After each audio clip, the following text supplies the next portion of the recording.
les modes passent à l'existence et cessent d'exister en vertu de lois extérieures à leur essence. Quelles sont ces lois mécaniques?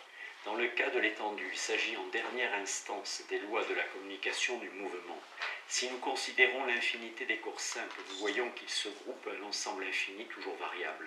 Mais l'ensemble de tous ces ensembles reste constant, cette constance étant définie par la quantité de mouvement, c'est-à-dire par la proportion totale qui contient une infinité de rapports particuliers, rapports de mouvement et de repos. Les corps simples ne sont jamais séparables d'un de ces rapports quelconques sous lesquels ils appartiennent à un ensemble.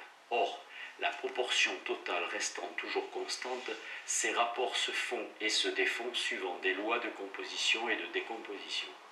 Supposons deux corps composés. Chacun possède sous un certain rapport une infinité de corps simples ou de parties. Quand ils se rencontrent, il peut arriver que les deux rapports soient directement composables. Alors les parties de l'un s'ajustent aux parties de l'autre sous un troisième rapport composé des deux précédents. Il y a ici formation d'un corps encore plus composé que ceux dont nous étions partis. Dans un texte célèbre, Spinoza montre comment le chyle et la lymphe composent leurs rapports respectifs pour former sous un troisième rapport le sang. Prononciation C-H-Y-L-E, chyle. Mais dans des conditions plus ou moins complexes, ce processus est celui de toute naissance et de toute formation, c'est-à-dire de tout passage à l'existence. Des parties se rencontrent sous deux rapports différents. Chacun de ces rapports correspond déjà à une essence de mode. Les deux rapports se composent de telle manière que les parties qui se rencontrent entrent sous un troisième rapport qui correspond à une autre essence de mode. Le mode correspondant passe alors à l'existence. Mais il peut arriver que les deux rapports ne soient pas directement composables. Les corps qui se rencontrent ou bien sont indifférents l'un à l'autre, ou bien l'un sous un rapport décompose le rapport de l'autre, donc détruit l'autre corps. Il en est ainsi d'un toxique ou d'un poison qui détruit l'homme en décomposant le sang. Il en est ainsi de l'alimentation, mais en sens inverse. L'homme force les parties du corps dont il se nourrit à entrer sous un nouveau rapport qui convient avec le sien, mais qui suppose la destruction du rapport sur lequel ce corps existait précédemment. Il y a donc des lois de composition et de décomposition de rapports qui déterminent le passage à l'existence des modes et aussi la fin de leur existence. Ces lois éternelles n'affectent nullement la vérité éternelle de chaque rapport. Chaque rapport a une vérité éternelle en tant qu'une essence s'exprime en lui.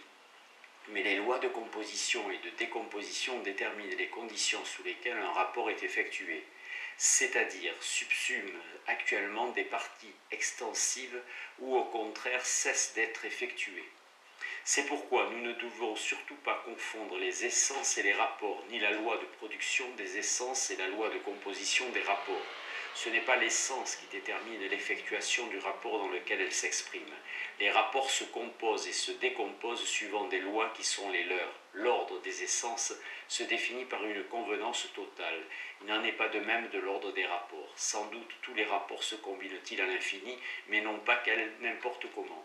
N'importe quel rapport ne se compose pas avec n'importe quel autre. Ces lois de composition qui sont propres aux rapports caractéristiques et qui règlent le passage des modes à l'existence posent de multiples problèmes. Ces lois ne sont pas contenues dans les essences elles-mêmes. Spinoza pensait-il à elles quand il parlait déjà dans le traité de la Réforme des lois inscrites dans les attributs et dans les modes infinis, comme dans leur vrai code. La complexité de ce texte nous interdit de l'utiliser pour le moment. D'autre part, connaissons-nous ces lois et comment? Spinoza semble bien admettre que nous devons passer par une étude empirique des corps pour savoir quels sont leurs rapports et comment ils se composent. Quoi qu'il en soit, il nous suffit provisoirement de marquer l'irréductibilité d'un ordre des rapports à l'ordre des essences elles-mêmes. L'existence d'un mode ne découle donc pas de son essence. Lorsqu'un mode passe à l'existence, il est déterminé à le faire par une loi mécanique qui compose le rapport dans lequel il s'exprime, c'est-à-dire qui contraint une infinité de parties extensives à entrer sous ce rapport.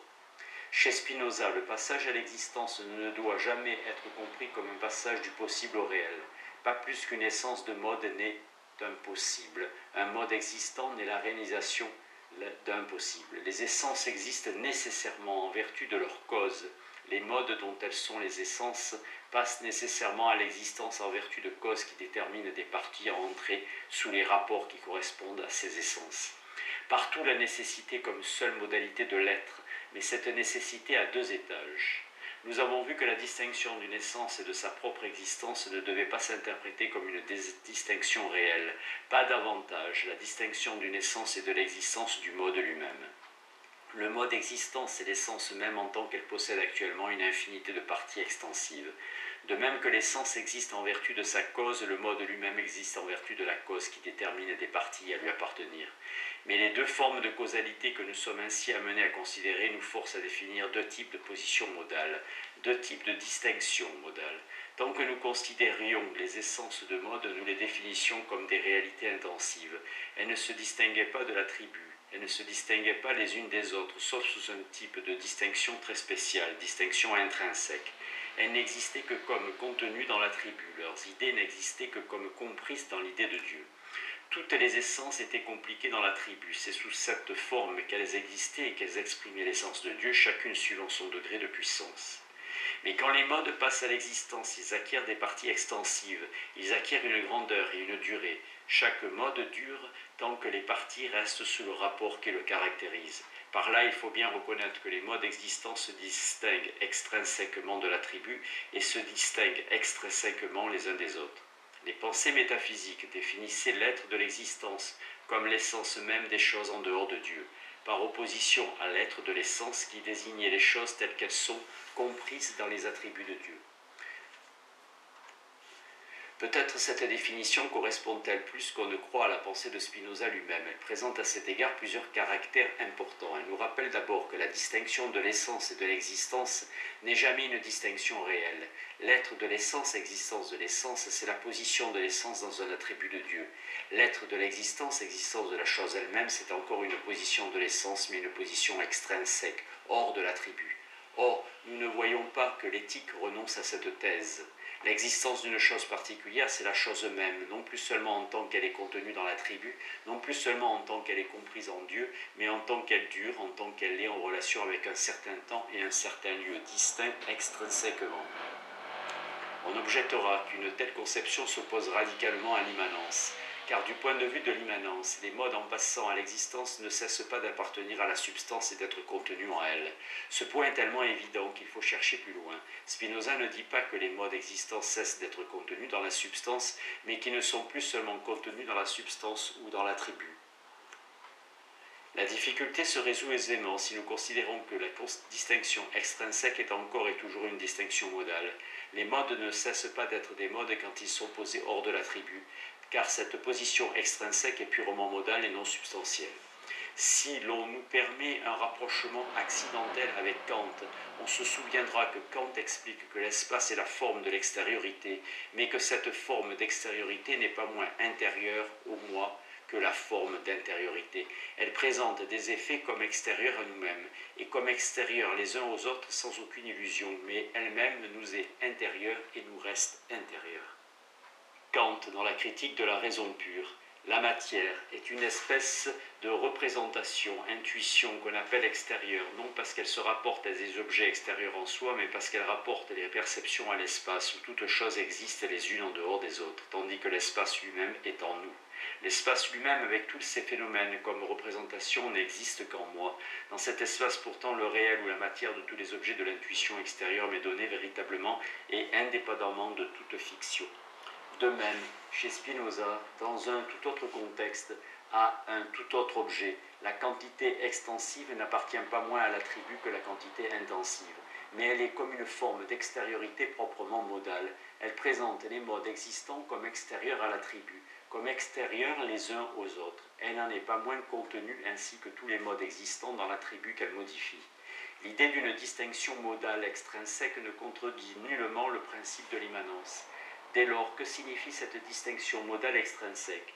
Quand les modes font l'objet d'une position extrinsèque, ils cessent d'exister sous la forme compliquée qui est la leur, tant que leurs essences sont seulement contenues dans l'attribut. Leur nouvelle existence est une explication. Ils expliquent l'attribut, chacun l'explique d'une manière certaine et déterminée, c'est-à-dire chaque mode existant explique l'attribut sous le rapport qui le caractérise. d'une manière qui se distingue extrinsèquement des autres manières sous d'autres rapports. C'est en ce sens que le mode existant n'est pas moins expressif que l'essence de mode, mais l'est d'une autre façon. L'attribut ne s'exprime plus dans les essences de mode qu'il complique ou contient, conformément à leur degré de puissance. Il s'exprime en outre dans des modes existants qu'il explique d'une manière certaine et déterminée, c'est-à-dire conformément aux rapports qui correspondent à leurs essences. L'expression modale entière est constituée par ce double mouvement de la complication et de l'explication. Les essences de mode, en tant qu'elles sont comprises dans l'attribut, sont déjà des explications. Ainsi, Spinoza parle de l'essence de Dieu en tant qu'elle s'explique par l'essence de tel ou tel mode. Il y a deux régimes d'explication et le mot expliquer convient particulièrement au second. Chapitre 14. Qu'est-ce que peut un corps ? La triade expressive du mode fini se présente ainsi, l'essence comme degré de puissance. Le rapport caractéristique dans lequel elle s'exprime, les parties extensibles subsumées sous ce rapport et qui composent l'existence du mode. Mais nous voyons que dans l'éthique, un strict système d'équivalence nous conduit à une seconde triade du mode fini. L'essence comme degré de puissance, un certain pouvoir d'être affecté dans lequel elle s'exprime, des affections qui remplissent à chaque instant ce pouvoir. Quelles sont ces équivalences ? Un mode existant possède actuellement un très grand nombre de parties. Or, la nature des parties extensives est telle qu'elles s'affectent les unes et les autres à l'infini. On en conclut que le mode existant est affecté d'un très grand nombre de façons. Spinoza va des parties à leur affection, de leur affection aux affections du mode existant tout entier. Les affections sont les façons dont les parties du corps humain et conséquemment le corps tout entier est affecté. Les parties extensives n'appartiennent à tel mode que sous un certain rapport. De même, les affections d'un mode se disent en fonction d'un certain pouvoir d'être affectés. Un cheval, un poisson, un homme, ou même deux hommes comparés l'un avec l'autre, n'ont pas le même pouvoir d'être affectés. Ils ne sont pas affectés par les mêmes choses, ou ne sont pas affectés par la même chose de la même façon. Un mode cesse d'exister quand il ne peut plus maintenir entre ses parties le rapport qui le caractérise. De même, il cesse d'exister quand il n'est plus apte à pouvoir être affecté d'un grand nombre de façons. Bref, un rapport n'est pas séparable d'un pouvoir d'être affecté, si bien que Spinoza peut considérer comme équivalentes deux questions fondamentales. Quelle est la structure, fabrica d'un corps? Qu'est-ce que peut un corps? La structure d'un corps, c'est la composition de son rapport. Ce que peut un corps, c'est la nature et les limites de son pouvoir d'être affecté. Personne en effet n'a jusqu'à présent déterminé ce que peut le corps, car personne jusqu'à présent n'a connu la structure du corps. Cette seconde triade du mode fini montre bien comment le mode exprime la substance, participe de la substance et même la reproduit à sa manière. Dieu se définissait par l'identité de son essence et d'une puissance absolument infinie, potentia. Comme tel, il avait une potestas, c'est-à-dire un pouvoir d'être affecté d'une infinité de façons. Ce pouvoir était éternellement et nécessairement rempli. Dieu est en cause de toute chose au même sens que cause de soi. De son côté, le mode existant a une essence identique à un degré de puissance. Comme tel, il a une aptitude à être affecté, un pouvoir d'être affecté d'un très grand nombre de façons. Tant qu'il existe, ce pouvoir est rempli de manière variable, mais toujours et nécessairement rempli sous l'action des modes extérieurs. Quelle est de tous ces points de vue la différence entre le mode existant et la substance divine ? En premier lieu, on ne confondra pas infinité de façons et très grand nombre de façons. Un très grand nombre, c'est une infinité, mais d'un type spécial, infini plus ou moins grand, qui se rapporte à quelque chose de limité. Dieu, au contraire, est affecté d'une infinité de façons. C'est une infinie par la cause, puisque Dieu est cause de toutes ses affections. C'est un infini proprement illimité qui comprend toutes les essences de mode et tous les modes existants. Seconde différence, Dieu est cause de toutes ses affections, donc ne peut pas en pâtir. On aurait tort en effet de confondre affection et passion. Une affection n'est une passion que quand elle ne s'explique pas par la nature du corps affecté. Sans doute l'enveloppe-t-elle, mais elle s'explique par l'influence d'autres corps. Si nous supposons des affections qui s'expliquent entièrement par la nature du corps affecté, ces affections sont actives, sont elles-mêmes des actions. Appliquons à Dieu le principe de cette distinction. Il n'y a pas de cause extérieure à Dieu. Dieu est nécessairement cause de toutes ses affections. Toutes ces affections s'expliquent par sa nature, donc sont des actions. Il n'en est pas de même des modes existants. Ceux-ci n'existent pas en vertu de leur propre nature. Leur existence est composée de parties extensives qui sont déterminées et affectées du dehors à l'infini. Il est donc forcé que chaque mode existant soit affecté par des modes extérieurs, qu'il subisse des changements qui ne s'expliquent pas par sa seule nature. Son affection Ces affections sont d'abord et avant tout des passions. Spinoza remarque que l'enfance est un état misérable, mais un état commun où nous dépendons au plus haut degré des causes extérieures. La grande question qui se pose à propos du mode existant fini est donc, arrivera-t-il à des affections actives et communes? Cette question est à proprement parler la question éthique, mais même à supposer que le mode arrive à produire des affections actives, tant qu'il existe, il ne supprimera pas en lui toute passion, mais fera seulement que ces passions n'occupent plus qu'une petite partie de lui-même. Une dernière différence concerne le contenu, même du mot affection, suivant qu'on le rapporte à Dieu ou au mode. Car les affections de Dieu sont les modes eux-mêmes, essence de mode et mode existant. Leurs idées expriment l'essence de Dieu comme cause. Mais les affections des modes sont comme les affections au second degré, des affections d'affection. Par exemple, une affection passive que nous éprouvons n'est que l'effet d'un corps sur le nôtre. L'idée de cette affection n'exprime pas la cause, c'est-à-dire la nature ou l'essence du corps extérieur. Elle indique plutôt la constitution présente de notre corps, donc la manière dont notre pouvoir d'être affecté se trouve rempli à tel moment. L'affection de notre corps est seulement une image corporelle, et l'idée d'affection telle qu'elle est dans notre esprit une idée inadéquate ou une imagination. Nous avons encore une autre espèce d'affection. D'une idée d'affection qui nous est donnée découle nécessairement des affects ou sentiments affectus. L'affect, le sentiment, suppose une idée et en découle. Ces sentiments sont eux-mêmes des affections, ou plutôt des idées d'affection de nature originale. On évitera de prêter à Spinoza des thèses intellectualistes qui ne furent jamais les siennes. En fait, une idée que nous avons indique l'état actuel de la constitution de notre corps. Tant que notre corps existe, il dure et se définit par la durée. Son état actuel n'est donc pas séparable d'un état précédent dans lequel il s'enchaîne dans une durée continue. C'est pourquoi, à toute idée qui indique un état de notre corps est nécessairement liée à une autre espèce d'idée qui enveloppe le rapport de cet état avec l'état passé. Spinoza précise, on ne croira pas qu'il s'agit d'une opération intellectuelle abstraite par laquelle l'esprit comparerait deux états. Nos sentiments, par eux-mêmes, sont des idées qui enveloppent le rapport concret du présent avec le passé dans une durée continue. Ils enveloppent les variations de modes existants qui durent. Les affections données d'un mode sont donc de deux sortes. État du corps ou idée qui indique ces états, variation du corps ou idée qui enveloppe ces variations. Les secondes s'enchaînent avec les premières, varient en même temps qu'elles. On devine comment, à partir d'une première affection, nos sentiments s'enchaînent avec nos idées, de manière à remplir à chaque instant tout notre pouvoir d'être affecté. Mais surtout, nous sommes toujours ramenés à une certaine condition du mode, qui est celle de l'homme en particulier. Les idées qui lui sont données, d'abord, sont des affections passives, des idées inadéquates ou des imaginations. Les affects ou sentiments qui en découlent sont donc des passions, des sentiments eux-mêmes passifs. On ne voit pas comment un mode fini, surtout au début de son existence, pourrait avoir autre chose que des idées inadéquates.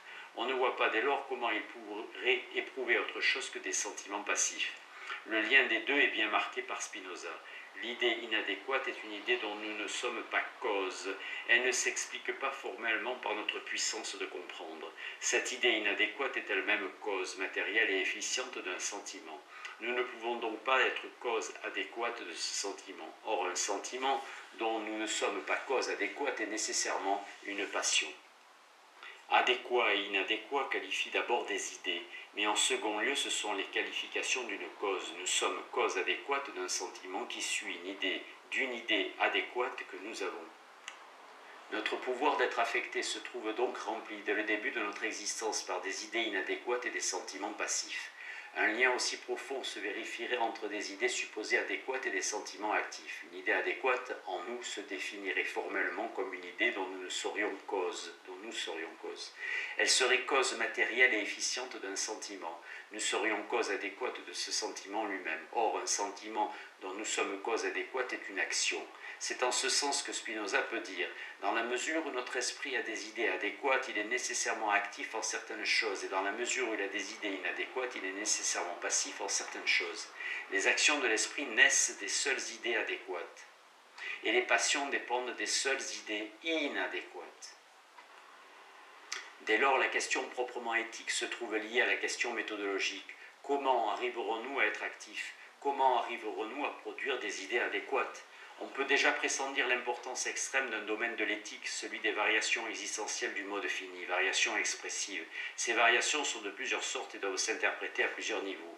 Soit un mode ayant telles essences et tel pouvoir d'être affecté. Ces affections passives, idées inadéquates et sentiments passion changent constamment. Toutefois, tant que nous Tant que son pouvoir d'être affecté se trouve rempli par des affections passives, ce pouvoir lui-même se présente comme une force ou puissance de pâtir.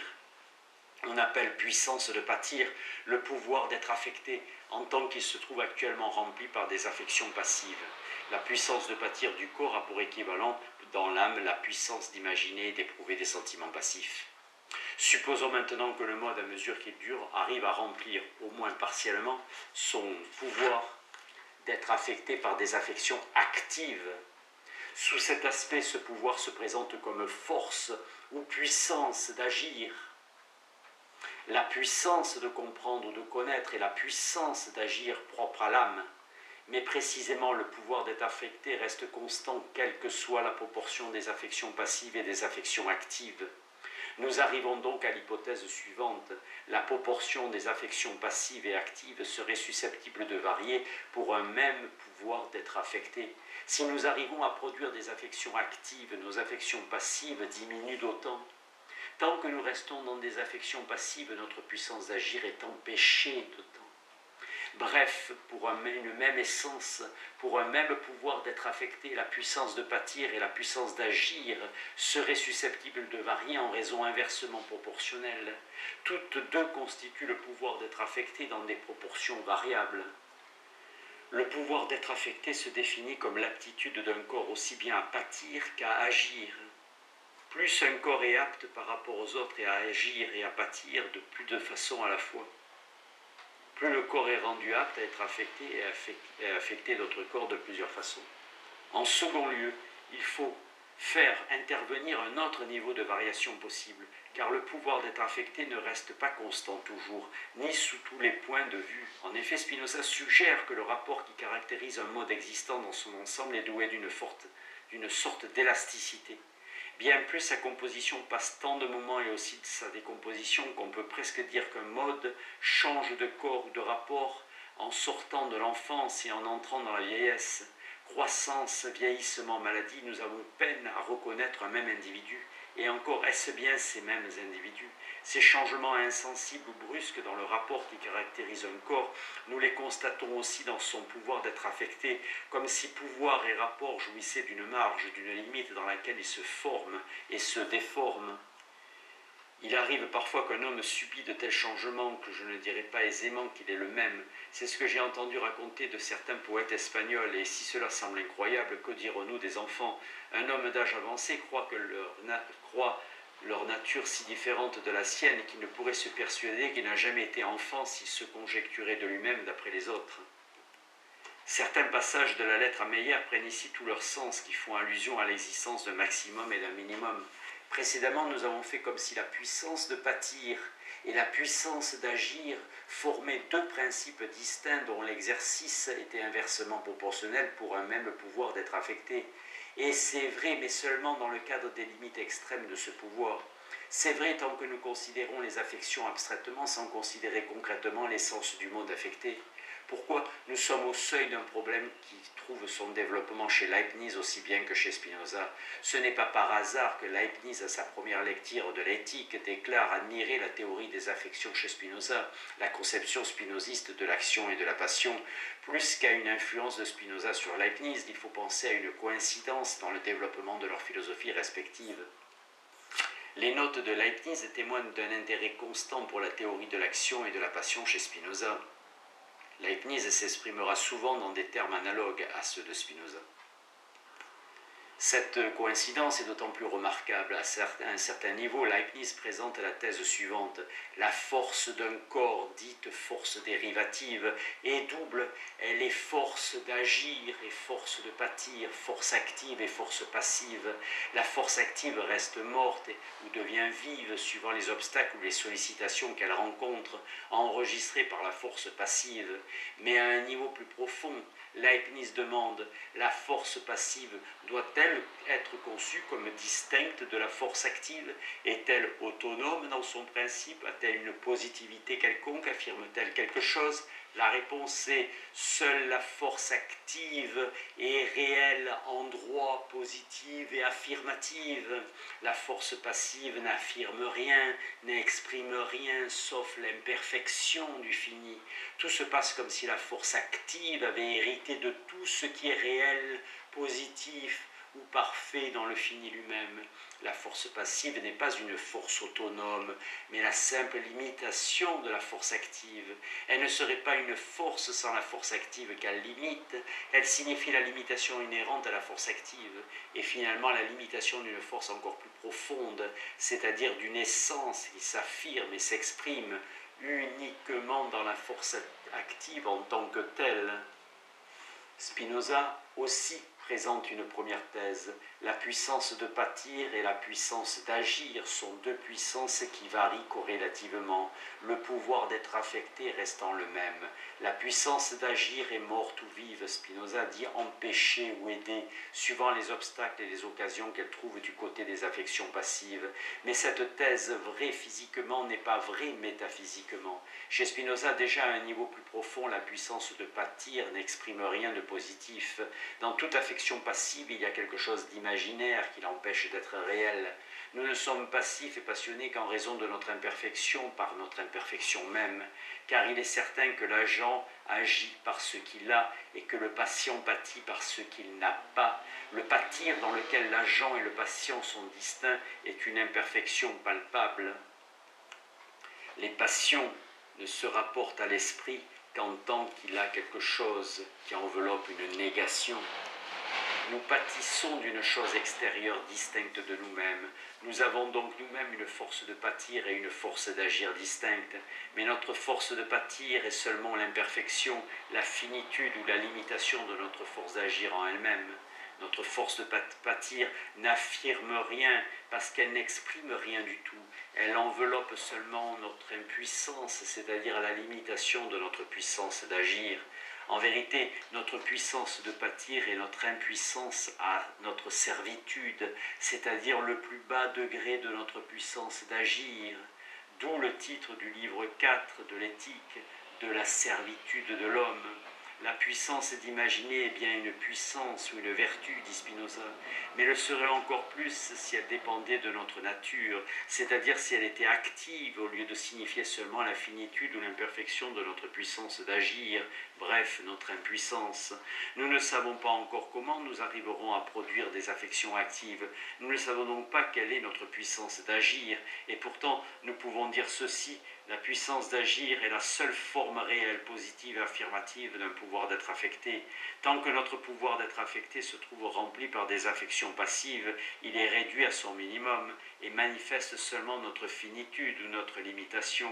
Tout se passe comme si dans l'existence du mode fini se produisait une disjonction. Le négatif tombe du côté des affections passives, les affections actives exprimant tout le positif du mode fini.